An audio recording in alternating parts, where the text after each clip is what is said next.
walk us through an exercise. It's called a hip up. So not to be confused with dips or a reverse plank. It basically takes us into a reverse plank, but then we're like hinging at the hips, lowering down and up. So I love it to warm people up on like if they're doing like a hinge day, deadlifts, anything like that.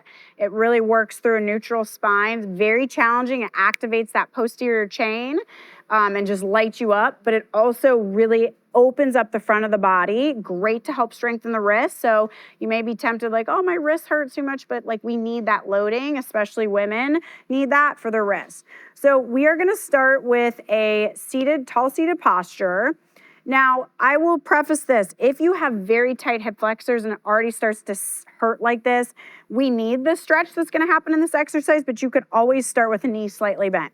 So once I find my sit bones, I'm gonna walk my hands back behind me and I'm actually gonna lean. So I like to call this like the working lean, not like you're sitting at the beach looking out at the ocean.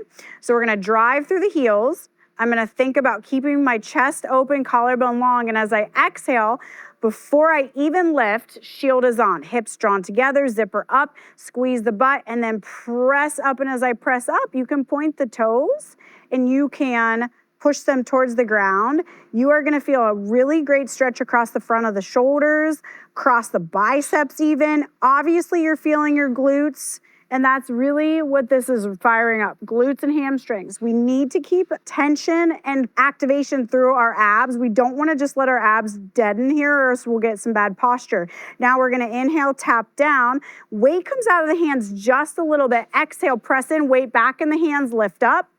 Each time I'm able to actually get my toes to the mat a little bit easier. And then notice how I hinge at the hips. Inhale down, exhale up. Now another mistake people will make is they'll look straight up. Keep that chin tucked. One of my favorite things for cues with neck alignment is tennis ball under the chin or banana under the chin. So exhale up. Now we're gonna hold this, take this to a reverse plank and just see how long you can be here without feeling like you're gonna die. So you should, again, feeling glutes, hamstrings, lower back even is working. We want that core working 360 degrees.